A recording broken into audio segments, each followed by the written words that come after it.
Hi guys, good morning. Patubo tayo ng tawgi. Kagigising ko lang. Tingnan nyo naman yung itsura ko, yung buhok ko. Saka yung may mga muta pa. Patubo tayo kasi birthday ng mama ng kaibigan ko sa 2 weeks time. So, may pang lumpia kami. So, yan, magagawa tayo. Tapos, lagyan lang ng tissue. Tapos, dyan natin ilalatag. Tapos, basa-basain lang natin everyday. Yun, ganun. So, anuhin natin para marami. So, ayan na. Ganyan lang ilatag natin. Tapos, babasain na. Basain natin ng tubig. Ganun, konti-konti lang. Konti.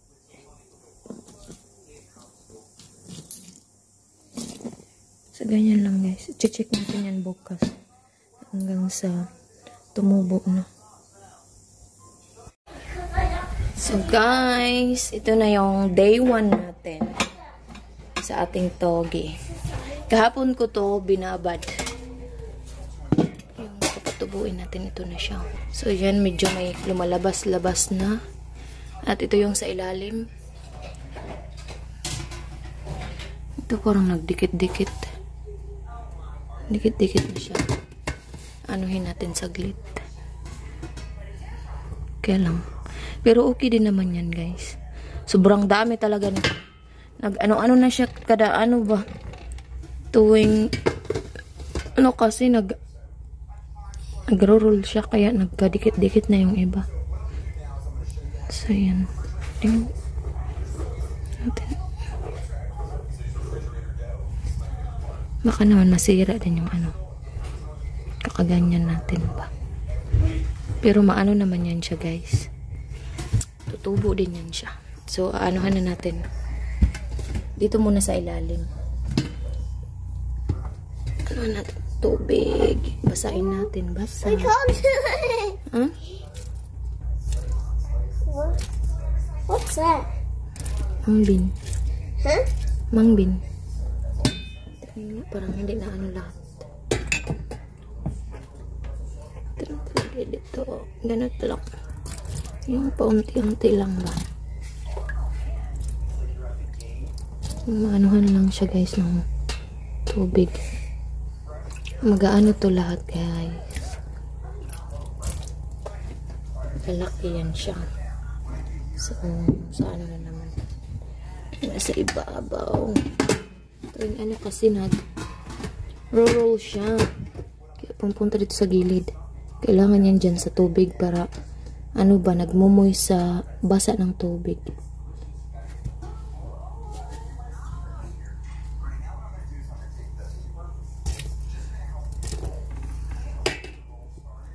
Kasi paunti-unti lang. Yan. Basain natin. Mag-ano yan dyan guys. Mag-i-stay yan yung sa tissue. So, araw-araw natin na naanuhan ng ganyan. Sprinkles lang natin yung tubig. Yan, ganyan lang. Mabasa lang yung tissue ba. So, yan yung day 1 natin. So, tomorrow ulit. I-check natin hanggang sa tumubo na talaga yan. Hello guys. I-check natin yung ating togi. Pang ano niya na ngayon.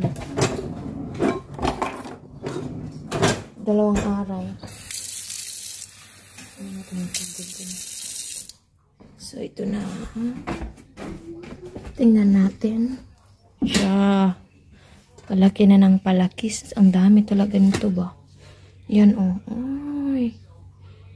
Yan. Siguro magandang ano pa to. 1 week pa. Mga 7 days pa siguro. Ano na yan. Okay na yan siya. Lalaki na yan siya. So, anuhan na natin ng tubig. Kasi yung tubig, umaano naman yan doon sa ilalim din. Tama na yan siya. Mama? Yeah? I got chips. Chips. So, No, chips. hold on.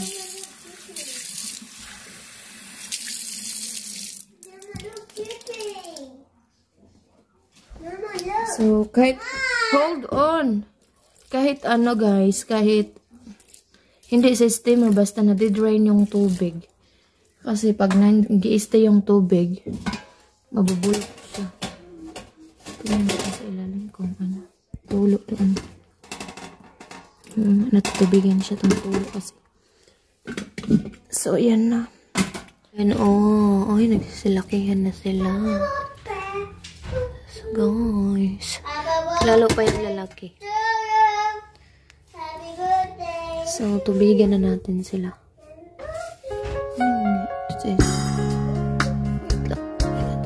Nabulok ko. Lahat.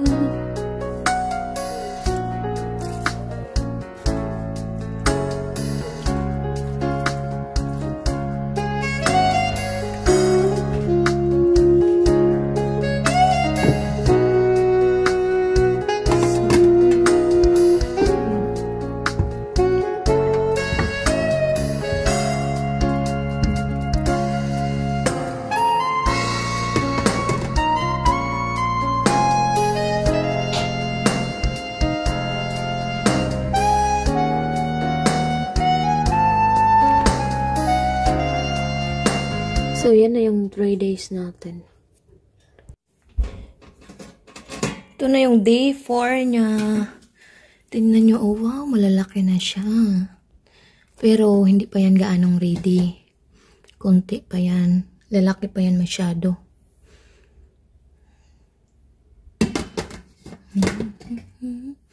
Basa pa naman. Hindi na muna natin tubigyan. Oh, ang laki na nila. Wow! Wow! Ready na to guys siya. Ready na. How are they growing, Mama? Pero, mamaya kukunin ko na to. Kala ko mga 1 weeks. Ito mga 2 weeks. Ang bilis lang nito 5 days. Ayaw lang. So, konti lang this time kasi nga binawasan ko to. Nung day 2 kasi nga naggawa ako ng lumpia. So guys, lilinisan na natin to. Hugasan na natin tong ating taoge. Tingnan nyo. Mas lalong lumaki siya ngayon. Wala na akong mahawakan. Oh. Oh. What? Sa ilalim. So, ayan. Hugasan na natin to kay mabulok pa. Ay. I'm cool. What is it? Look, he's a captain. You need to him before have you. No. It's just the workers. Really?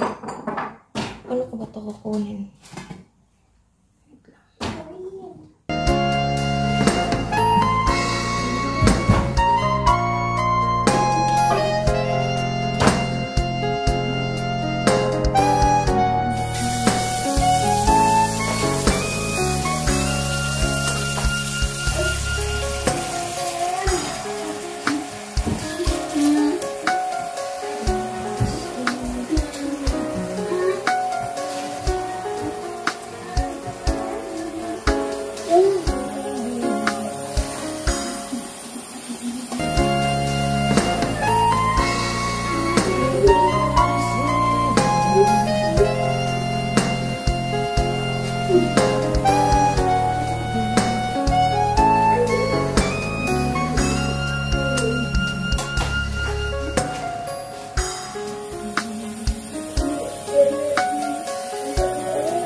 Dito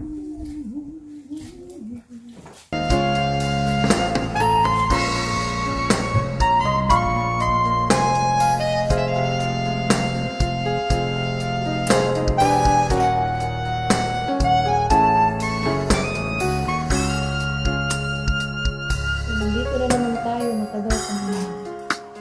Magkuha ng yung ano ba, balat-balat na. Ito na nalinis na ito.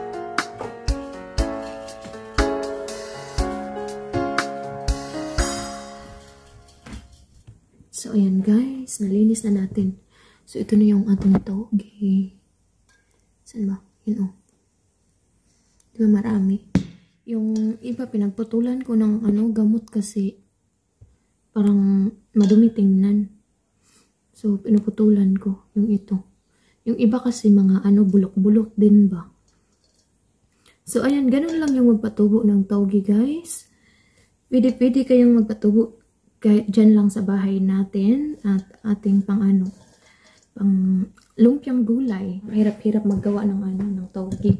Hayaan nyo yun lang dyan sa gilid natin. Pero ating i-check kung hindi pa nagda-dry. Pero hindi naman natin kailangan tubigan araw-araw. Kung alam nyo na medyo basa-basa pa, hayaan nyo lang kasi pag nasubrahan din sa tubig, nabubulok din yung sa yung sa mga gamot-gamot. So, ganoon. Hanggang dito lang tayo.